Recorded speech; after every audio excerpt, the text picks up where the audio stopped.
Components of company culture. It is amazing how many dealerships are talking about their company culture, but how few of them actually know what it means. I am unsure how you build something if you can't even begin to talk about the components that are making up the thing. Simply put, your dealership culture is the work environment that you provide for your employees. If you can provide an environment where your employees feel their needs and values are consistent with everyone else in the dealership, then you have been successful at building a culture. You and your newly hired employees are spending a good portion of their interview trying to determine if there is a cultural fit or disconnect between your dealership and them. Culture is difficult to define, but I can assure you that you generally have a good idea if someone appears to not be a good fit for your culture. The culture is what shapes your work environment, strengthens your work relationships, and defines the processes that your employees use to monitor their behavior. Good dealership culture encourages employees to work harmoniously with one another for a common goal, while a bad culture tells its employees that it is okay to be underhanded and treat customers and coworkers with disrespect. I can think of many dealerships that have adopted a version of one or the other of these. You can't actually see the dealership culture, but it can be felt by everyone who works there and is noticed by people that are there to do business. What makes up your culture? Your dealership culture is the personality of your dealership. The dealership's personality has many components and is an accumulation of the values, beliefs, interests, experience, and acceptable habits of the employees that belong to it.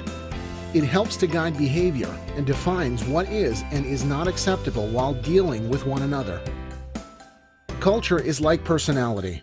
In a person, the personality is made up of the values, beliefs, underlying assumptions, interests, experiences, upbringing, and habits that create a person's behavior. It is the known behavioral rules, usually unwritten, that a group of individuals arrives at for working together. The culture is made up of all the life experiences that each employee brings to the dealership. It is usually influenced the most by the general manager and general sales manager because everyone in the dealership looks to these people for direction and guidance. Exceptional managers tend to create exceptional cultures. Average managers make average cultures, and bad managers usually develop poor cultures and bad working conditions for their employees. How do you create a great culture? It was once said that if you help people get what they want, they will help you get what you want. This is very true. The key to building a great dealership culture is just that easy. Put together a set of behavior rules that allow everyone to get what they want. The general idea in building a good culture is to make the environment in which your employees work so fantastic that they can't help but love their job. What does the salesman want? The salesman wants to come to work every day and be treated with respect and trusted by their managers and coworkers. They want to feel like they have control over their incomes and the decisions they make, and they want to build relationships with the others in the dealership so that it is enjoyable for them to come to work every day. They want a reasonable work schedule and a better than average compensation plan. In short, they want to find themselves in an environment where they truly love to come to work. What do the managers want?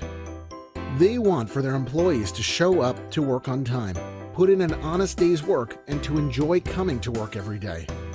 They want to sell as many cars as possible and have completely satisfied customers that provide the dealership with a reasonable profit on each deal. What does the dealership want?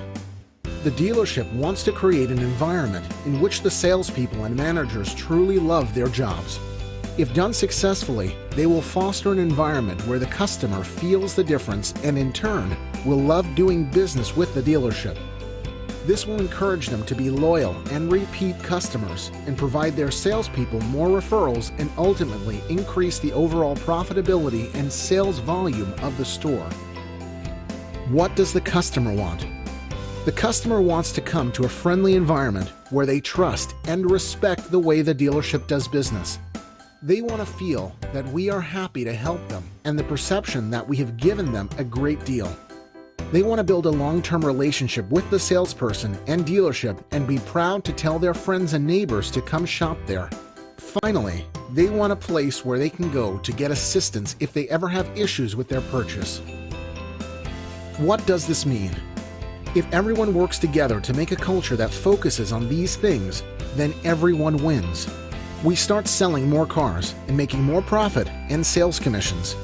The customer, salespeople, managers, and dealership all get what they want. The circle continues, and you've created an environment where the employees love their job, the manager loves their employees, and the customers love the experience they received while shopping at the dealership. Win, win, win. How do you see culture? Your dealership culture is easy to notice every day at work. It is the visual and verbal communication that happens every minute of every day and can be felt by everyone that is involved in the culture. It doesn't matter if you're walking through the showroom, sitting in your office, attending a sales meeting, or eating in the lunchroom. The organization's culture surrounds you and permeates your everyday working life. Culture is represented in your dealerships through language, decision-making, ethics and values, stories and legends, daily work practices. The dealership culture can be seen by the items people have displayed on their desks, to the content that is displayed on the company bulletin board. It is felt by all during company meetings, newsletters, and the way in which your employees interact with each other. A good culture speaks volumes about your company, and your customers will love you for having a good one. Company culture can also be changed. Take a walk through the dealership and listen to the way the employees interact with each other. Are they pleasant? Are they respectful? Do they try to help one another? How are they treating the customers? Do they seem to enjoy what they do? A well-defined culture will give your company the boosts it needs to not only reach your sales goals, but to surpass them. Changing a dealership's culture is not an easy task, but it is achievable if everyone stays with the direction and follows through with its implementation. Departments should welcome new employees with a plan that will help the new person learn their job. The best plans also immerse the new employee in the most important aspects of the culture. They do this by activities such as sharing the mission, vision, guiding principles, and values of the dealership. Making sure new employees meet the key employees so they can communicate the culture and expectations. Do performance reviews at 30, 60, and 90 days to see how the employee is doing. Assigning a mentor or buddy who can teach the new employee the company's culture. And introducing the new employee to longer-term employees. Your goal is to ensure a cultural fit.